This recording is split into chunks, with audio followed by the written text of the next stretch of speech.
Welcome to Sonic Legacy, where we dive into the timeless tales and transformative tunes that have shaped generations. Before we get started, please hit the like button and subscribe. We would greatly appreciate it, and it would help our little channel grow. Hey everybody, welcome back to the Sonic Legacy podcast, where we try to honor songs, lyrics, music, and musicians, and whatever else we can think of that gets to music. Gary, you can fix that. I don't know how I can fix that. Joining us, of course, is me and Gary, Andy, and Gary Kelly sitting there. And join us today with his two iconic songs, the one, the only, the legend, the podcast legend himself, from the rock experience with Mike Brunn. Ladies and gentlemen, Mike Brunn is here. Thank you for joining us, Mike. Andy, I'm so excited to join you guys. When you messaged me and asked me if I wanted to be a part of this, and you told me what you were doing, I was like, this sounds like a great idea. It's a great way to celebrate music, and I'm excited to share my two songs with you. Might not be what people expect, but that's what I wanted to do when I came on here, because I love what you guys are doing. It's all good. Well, and that's what we love about this, because you're what is this, Gary? Is this the fifth one we've done of these? Yeah. I mean, I don't know what order they're going to be released in, but everybody's so different. Real quick, I want to touch on something with you, Mike, if you're ready. Yes. Mike and I were talking, Gary, prior to this, and we were talking about in another episode that somebody mentioned Escape, the Pina Colada song. Yes. And yes. Mike's like, oh, that's very cool that you honored that. And he sent me a screenshot of a jukebox in his house. Yes, right behind me I have a jukebox, and it's one of the songs in my jukebox. And I thought I was one of the only people that still remembered that song. And Andy said you guys spoke about it. I'm like, Rupert Holmes, that's awesome. I love it. Yeah, it's one of those songs, and we're not going to hang over too much time on that. But who doesn't know that song? Yeah, you like Pina Colada. Absolutely, song. It's just brilliant. And anyway. It is. And, to me, that goes to exactly what I want to do today, being a guest on your show, is, to me, a good song is a good song is a good song. It doesn't always have to be hard rock. I know that's what I do on my podcast. It's what I do on my page. I've grown up listening to Van Halen, Bon Jovi, Motley Crue, Foo Fighters, Black Sabbath, you name it, right? But I said, you know what? When you guys ask me on, I don't want to be predictable. I don't want to choose Kiss Rock and Roll All Night, because that's what everybody's going to think I'm going to do, right? So, exactly. So I was like, you know what? I'm going to try to make two choices, a little bit of a left turn, a little bit of a right turn. And hopefully you guys don't say, why did we invite this guy on the show? What the hell were we thinking? That way, we're here to celebrate all music. So even if we don't agree with you, we will act like we agree with you. No, I don't want you to act like you agree with me. I don't mind being told that you disagree with me. How about that?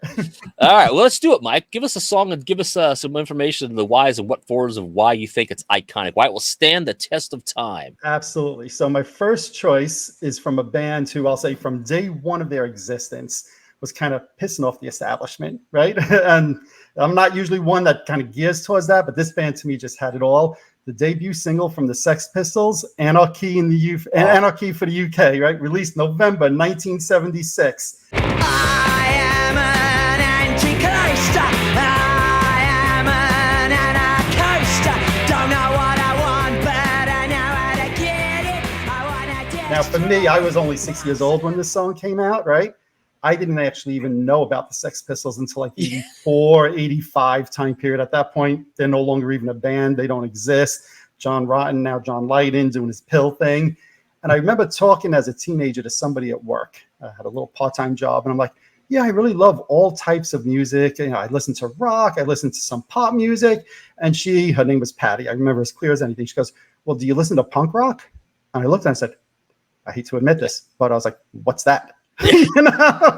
And she's like, well, rather than explain it to you, I'm going to give you a cassette. I'll bring it in tomorrow. And she brings me a cassette, and I put it on. Anarchy in UK, God Save the Queen, Holidays in the Sun, you name it. I'm like, what the hell is this? Oh my God. The energy, just instantly I connected with it.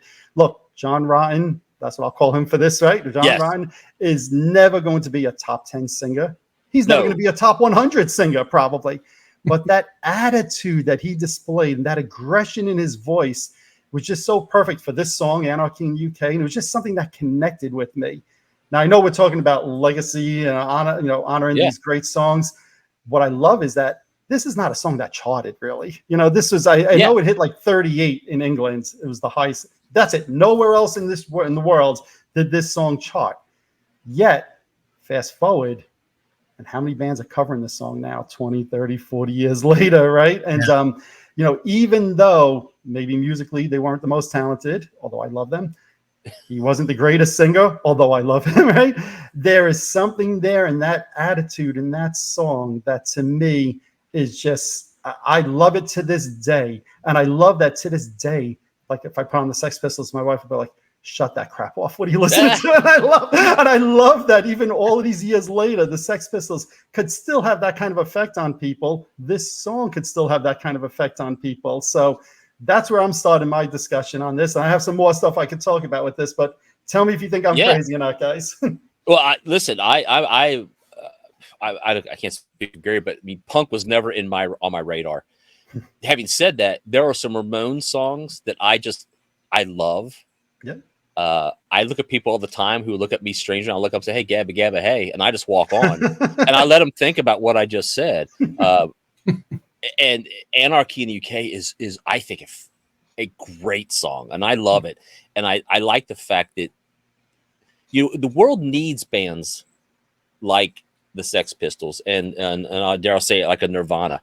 You know, they weren't perfect, they weren't polished, but man, they had an attitude by the bucketfuls. And there was something about that because there's angst in people when they're young. They're so filled with anger for whatever reasons and just want to jump around and slam into people. I actually I do love this song. I did not expect that out of you, but I do love this song. I told you I was going to go a little left on you. And it's one that truly, when it comes on the radio, I do listen to it. I'm like, this is and I don't own a Sex Pistols CD, cassette, anything, but I might go pick one up now that you talk about, because they do have some songs that I do enjoy. Well, I mean, technically, there's only one studio album, never mind the Bullocks. The rest of it is just different compilations that were put out by the record label over the years. Right? Really? I didn't know that. There's only, and you know, so, and the amazing thing with that album, so I'm saying that here is, you know, Anarchy in UK was a single released in 1976 with no album. So they literally just put out this one song. The album itself wasn't released for another year, which consisted of Anarchy in UK is on it, God Save the Queen, which was a single release. In fact, Anarchy in UK was released by EMI Records before, you know, the album was. They're not on EMI. EMI dropped them about 10 weeks after the single came out because they were on the Bill Grundy show and cursing and all of that. And, I saw this. I've seen that interview. Yes, and then the label said, that's it. We're done with you. We want nothing to do with you. So there was this one single put out by a band, dropped from the label 10 weeks later with no album. And now we're talking about it as a potential, as a classic rock song. Yeah. Some 40 odd years later, almost 50 years later for that song. Absolutely. Wow. Yeah. Gary, you have any thoughts on the Sex Pistols? I'm with Andy. Punk rock wasn't really something that I listened to back in the day. I could recognize certain songs for their iconicness. I certainly think this one fits in there. But, you know, punk rock is just a subgenre of rock. You've got all kinds of rock, a huge spectrum. And you've got, like you said, there's musicians that they're not going to be considered the best singer. They're not going to be considered the best guitarist. But you have these songs that are like siren songs of like a generation or a movement. And I think, I mean, for me, I totally agree. I love this song. And I do think it's that kind of thing where it's just like it's shouting at the establishment and just, you know, here we are, you know. And absolutely. You know, and Andy, you mentioned the Ramones before.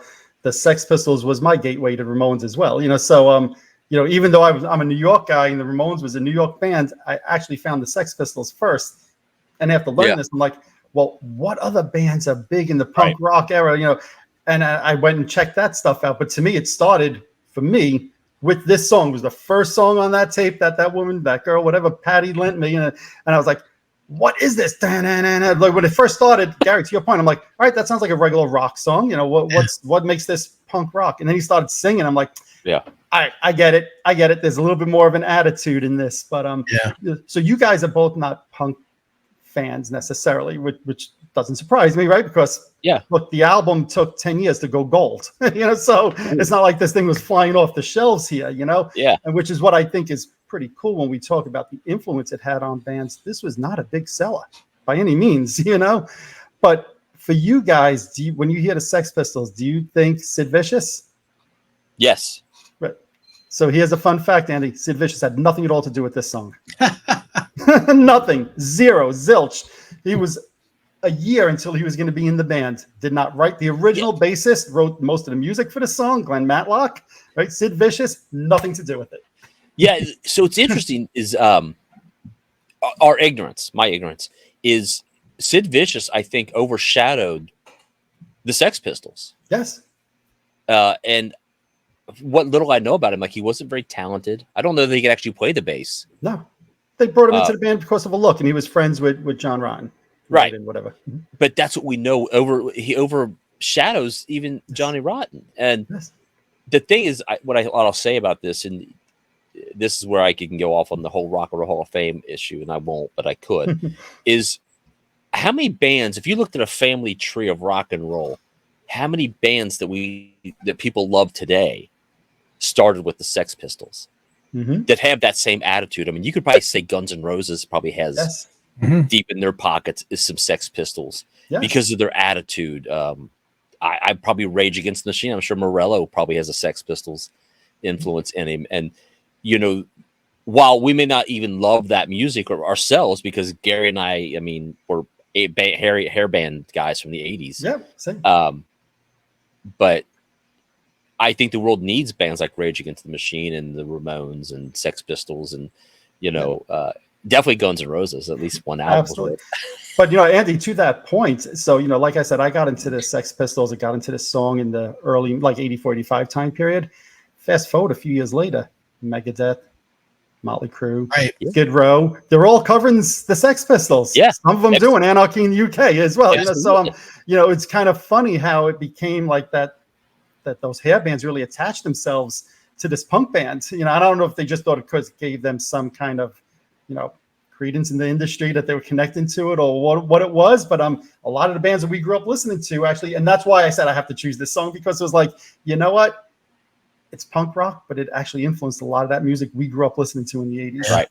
And that's the thing where we have to remember, Gary and I mean, not Gary and I'll say me, I always forget stuff like that because I like what I like. I have my blinders on and I like what I like. And I forget that, it came from here. Yeah. So. Absolutely. Absolutely. And, you know, I think, Andy, you just brought up the Rock and Roll Hall of Fame. I love that when the Sex Pistols got inducted to the Rock and Roll Hall of Fame, none of them showed up. They wrote a letter that was like chicken scratch or whatever, and basically told the Rock and Roll Hall of Fame to go F off, you know? So, you know, that was such a punk rock thing to do. And it was like the perfect, you know, period at the end of the sentence for them in their career. And I'll just say this also, Andy, we were talking before this and different concerts we've been to. I still say to this day, my favorite concert I've ever been to was the Sex Pistols 1996. Oh, wow. You've got to see them. On their reunion tour, yes. I saw them 2 weeks after the Kiss reunion tour, right? So Kiss played the Garden in July of 96. And 2 weeks later, I saw the Sex Pistols in a club. And to this day, I say it's my favorite concert I've ever been to because of the energy that was in that room was unlike anything I've experienced before or since. That's what I say. Was it because of the energy? Like, you know, yes. Oh, it was incredible. I've told people before, I've been to shows where I've seen, you know, I've seen Kiss shows, I've seen massive arena shows, I've seen stadium shows, and I've seen shows in a club. And sometimes it's just the club. There's an energy, and you can't explain to people. And you try to explain, like, I travel a lot for concerts, and they're like, you know, people will say to me, why do you travel so much for shows? I was like, it's irreplaceable. It's like church for me. I'll sit there sometimes and I get lost. And I'm looking around in amazement, like, God, there's a room of 200 people that feel the same way I do about this small artist. Yep. You know, and you can't make people understand it. No, exactly. But, you know, I don't know. Well, that's awesome. What is that? All you got? Anything else you want to talk about on that song? We'll move on to number 2. I think we'll move on to number 2. Except I'll say anybody who's a Sex Pistols fan, play the B-side also of that single. I Want to Be Me is just as good, and it's not an album cut. So I'll just say that before we move on to song 2. Okay, let's do it. All right, song number 2. I said I was starting with a left-hand turn. Man, I'm going to go really right on you guys now, okay? Really right, okay? And you're going to be like, wait, he just spoke about the Sex Pistols, and now he's going to talk about this? Really?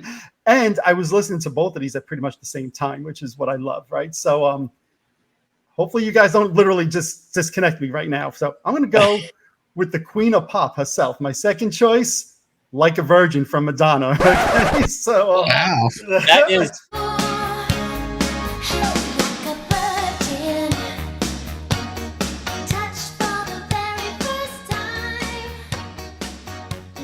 I think I got the bends from that one. I told you. So I know you guys have done some pop songs, and you know, in the early '80s, I was into Madonna big time. I saw her first shows at Radio City, and you know, literally, I was the kid that was listening to Iron Maiden and going to see Madonna in concert that night. Okay, so it's one of these weird things.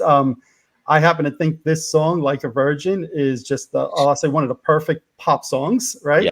Not written by Madonna, written by Billy Steinberg and Tom Kelly, which probably nobody knows those names, except you know there are the songs: "Eternal Flame" by the Bangles, "True Colors" by Cyndi Lauper, "So Emotional" by Whitney Houston, everybody's personal favorite, "I Touch Myself" by the Divinyls.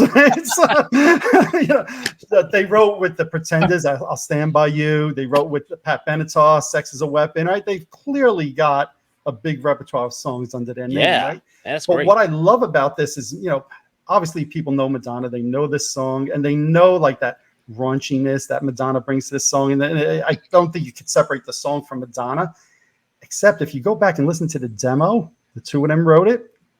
Tom Kelly sings it, and it has this Prince vibe to it, an R&B vibe to it.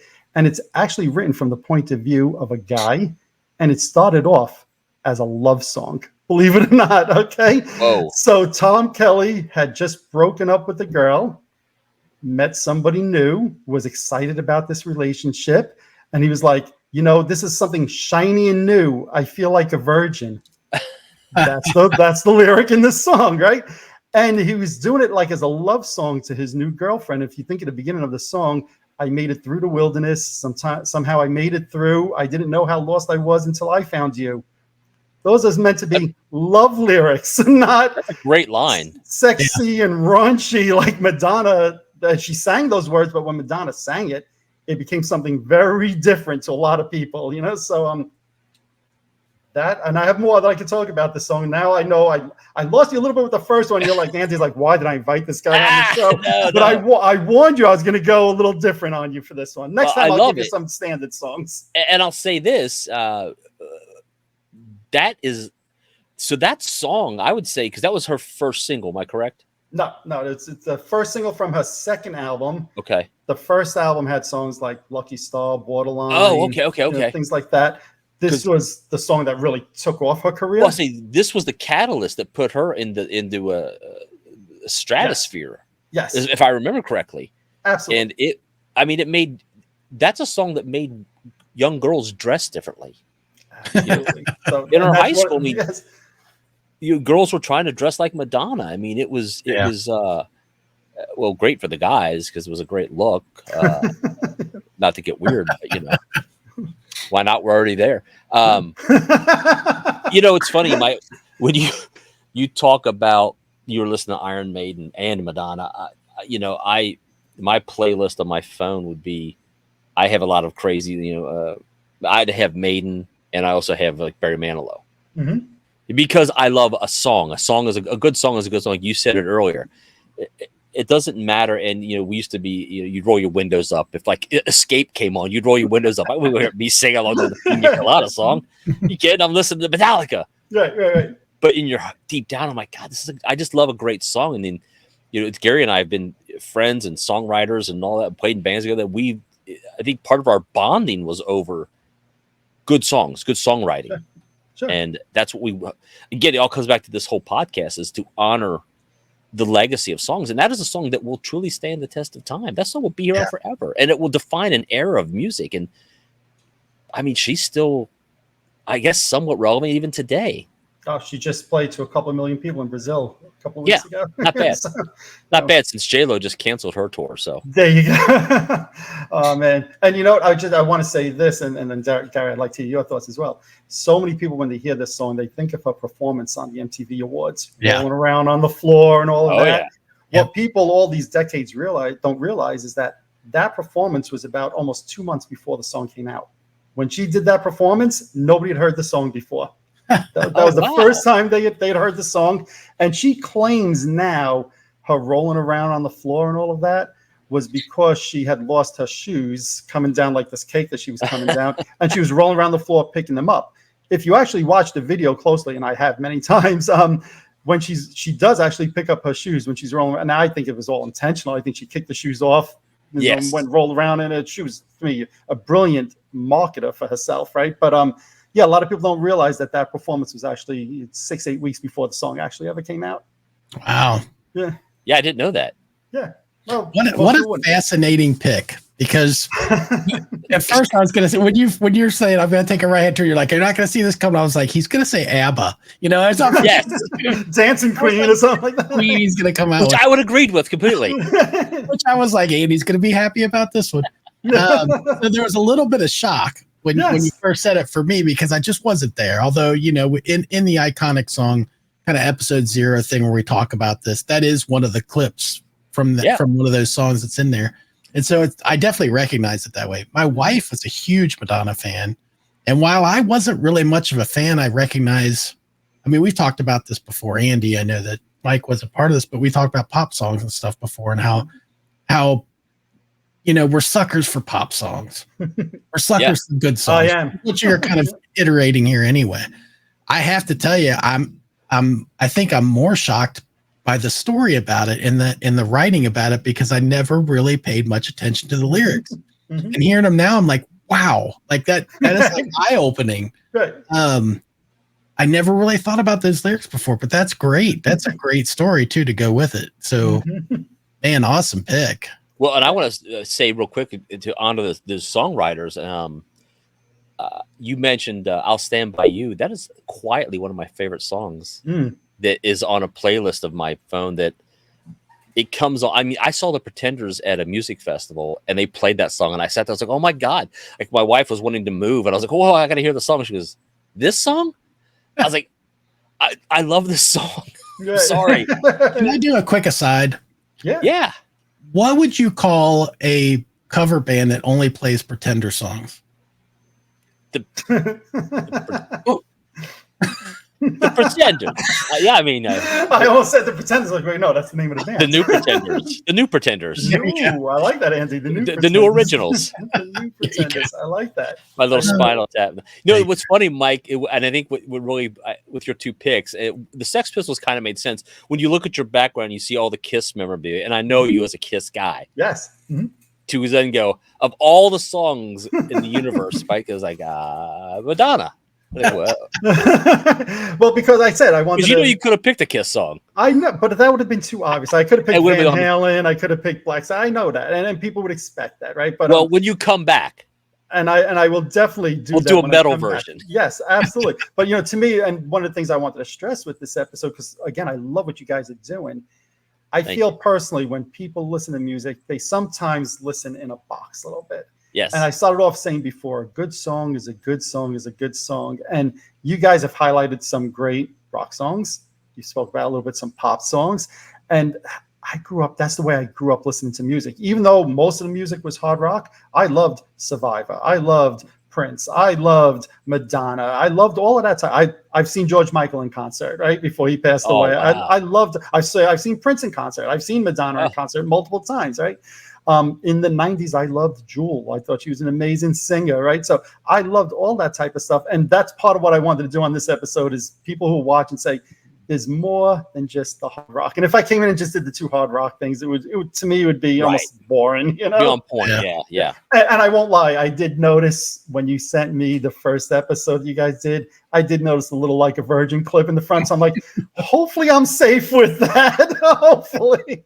Because I knew it could be one of these things that when you put a song out there like that you guys could be like, disconnect. Hey, we had the benefit of growing up in probably the best couple decades for music. I mean, we really, and there was a lot of like wet stuff over here and stuff, kind of a wide horizon.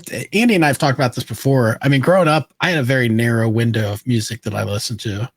And I know it's gotten way wider now, but it took a while before it would open up and, listen to some other things. Yeah. I've still got a lot to go back and learn, but that's another important part, I think, of this podcast is even if you're unfamiliar with some of the songs, we're hoping to highlight a lot of those things and let people know, man, these are great songs and songs that you should, if you haven't heard, because there's a newer generation that don't necessarily know these things.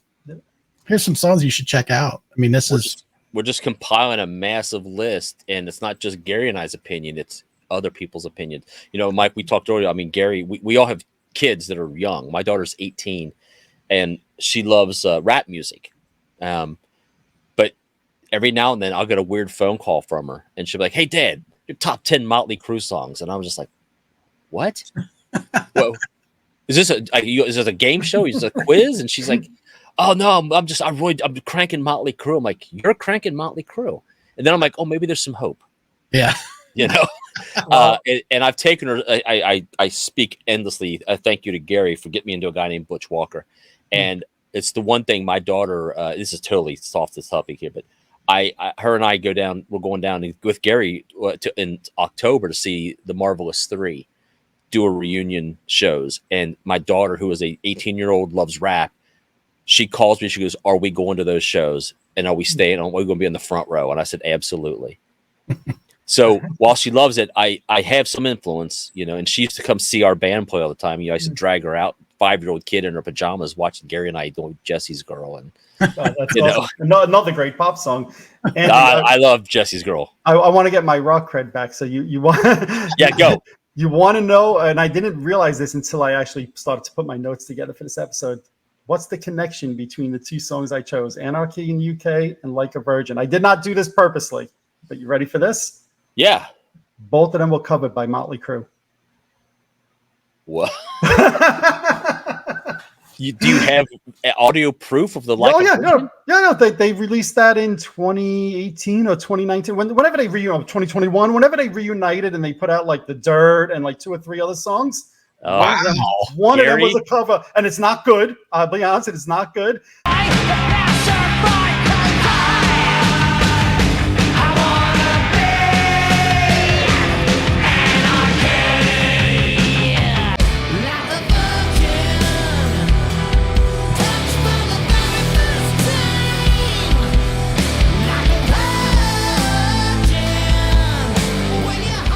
But when I picked these two songs, I'm like, I did not do that intentionally, but that's pretty ironic that Motley Crue covered both of these songs that I chose. Gary, I sent some work in post for you.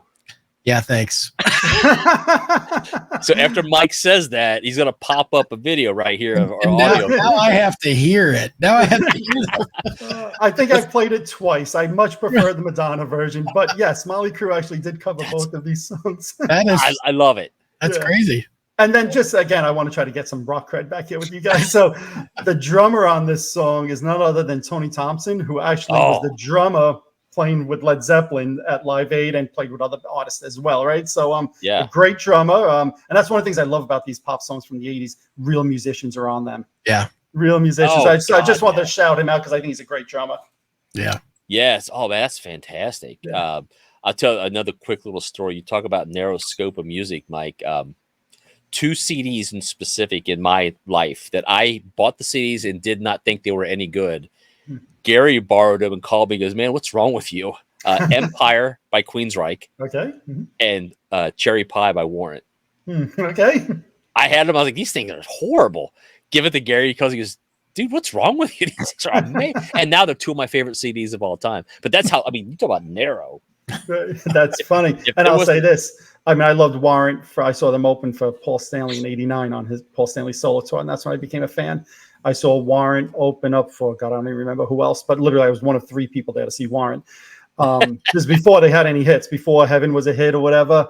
That song, Cherry Pie, is awful. I hate it. It's one of the worst songs in a decade to me. I cringe when I hear that. It's everything that's wrong with 80s music, which I happen to love, but that's a topic for another day. It's probably an iconic song, but I still hate it. Yeah, there's argument for it. It probably drove Janie Lane down a sad path. Gary and I are huge Janie Lane fans. We could do a whole show about Janie Lane I'd love to do that if you want. Mike, I'll make a note of that because as a writer, yes, I would argue there wasn't much better than Janie Lane in the 80s. And I used to think John and Richie were the best writers of the 80s, but when Gary really started getting me turned on to Janie Lane's writing, he's like, "Well, just read these lyrics." Man, it touched me in a way I didn't know. I didn't know I needed. Yeah. Great songwriter, great singer also. Very underrated to me. Great drummer, great guitar player, great True. singer. Yes. And basically wrote all those songs himself. Pretty much. That's it. Anybody, anything else they need to talk about? Anything you want to drop, Mike? You want to promote anything? Your show? No. I mean, thank you. I appreciate you guys for having me on. You know, hopefully I didn't go too far left and too far right on you guys, but you know, I'm gonna take some motion sickness medicine after this. Okay. Just a whiplash. That's all. We just got a little. There you go. But you know, like I said, Andy, and I know you told me we do another one of these. I'd be more than happy to do some rock songs as well. But I think that's what I love about what you guys are doing is just celebrating all types of music and all these great legacy songs. And I look forward to watching these other episodes as well because I love what you guys are doing. Well, thank you so much, Michael. We'll definitely have you back on. We have a long list of topics, and we start looking at topics like who would be good for this one. And your name's on some of them. So sounds good. I'll be messaging you today. Mike, you got some time? I'm gonna hold you to it. All right, definitely. All right, Thanks, Gary, man. got anything else you need to say? Nope, we're out of here. Thanks, everybody. Thank you, everybody. Stay tuned. Take it easy.